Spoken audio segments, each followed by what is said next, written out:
Hi, this is Cheryl Gallant, your Conservative Member of Parliament for the lake-filled riding of Renfrew-Nipissing-Pembroke.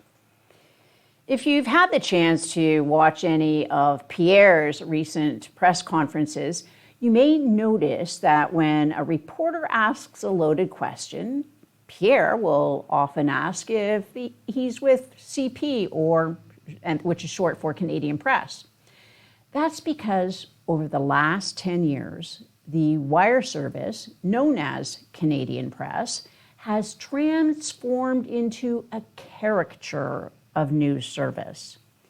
Canadian Press has become so far left, it makes the CBC look fair and balanced by comparison. They have to, or they risk losing their government subsidies. A recent story is a wonderful example. The headline was, "Not okay. Closing only pool in Ontario town points to growing climate challenge." The subheading was, "Small towns struggle to adapt to warming climate."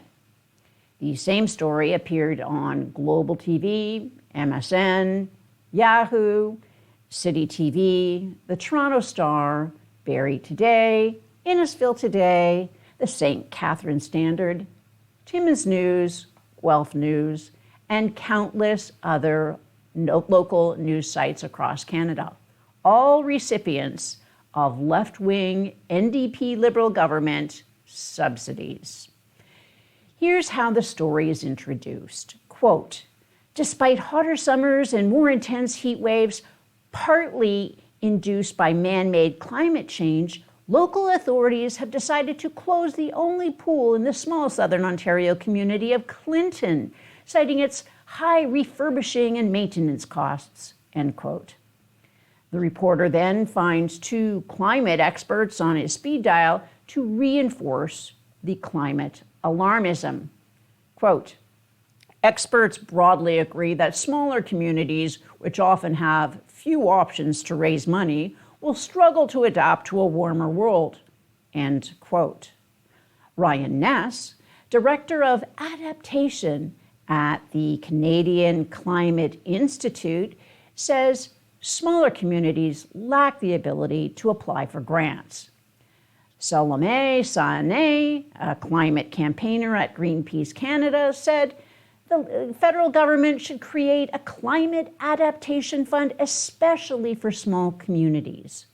Jim Ginn, the mayor of Central Huron, said the community does not have enough resources to meet the coming climate challenge. Quote, "Until it becomes a higher priority for the senior levels of government that they fund us more, there is not much more we can do," Mayor Ginn said. End quote. Do you see the pattern forming here? It's never about the weather. It's always about money. Speaking of money, here's the real kicker in the story. Quote, "Clinton's only pool was initially closed in 2020 as a temporary measure during COVID-19 pandemic. It reopened in 2021, but closed again in 2022 because it needed repairs."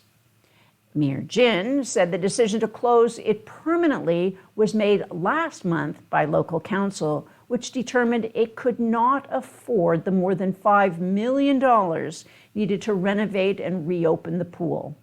End quote. $5 million. Think about that. The Canadian Press reporter heard that figure. He heard that it would cost $5 million to renovate an outdoor pool. They heard that $5 million figure and thought to themselves, how can I make this about climate change?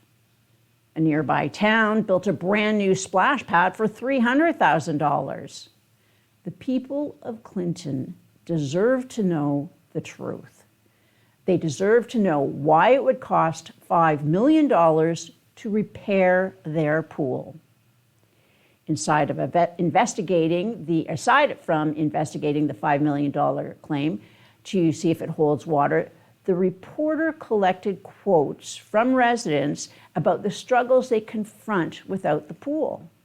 Nowhere in the story about the town pool does the reporter mention that Clinton is 13 kilometers away from Lake Huron, the fourth largest lake in the world, or that Clinton is 5 kilometers from the Windmill Lake, Wake, and Echo Park. But those are the kinds of inconvenient facts which get in the way of promoting climate alarmism. Reality is that thousands of community infrastructure projects were government funded to celebrate Canada's 1967 centennial. The buildings are going on 70 years old. Of course they need upgrades. Instead of funding rural infrastructure, Trudeau funds the Wacko media. When Canadian press is not busy fomenting climate alarmism, it's busy fear-mongering over firearms. Whenever this anti-gun group publishes a letter to a Liberal minister, Canada Press publishes a press release for these lobbyists and calls it news. They never interview lawful firearms owners for these stories. They just repeat the anti-gun lobby's talking points and call it a day. Meanwhile, real journalists working at Blacklock's Reporter have unearthed the latest waste of money tied to the NDP Liberals' plan to confiscate Canadians' property. Blacklock's learned that Liberals are trying to hire a consultant to audit the prohibited firearms purchasing program with the aim of preventing fraud. This is an additional waste of tax dollars, bad money after bad. There's an entire federal government department called the Treasury Board, filled with public servants who are experts in program design. The Liberals don't want to use them because public servants are paid to give their honest advice, while outside contractors are paid to give the advice the government hired them to give. The anti-gun lobby claims the fact that the Liberals have been so slow to bring in the gun grab proves that Liberals don't really believe in it.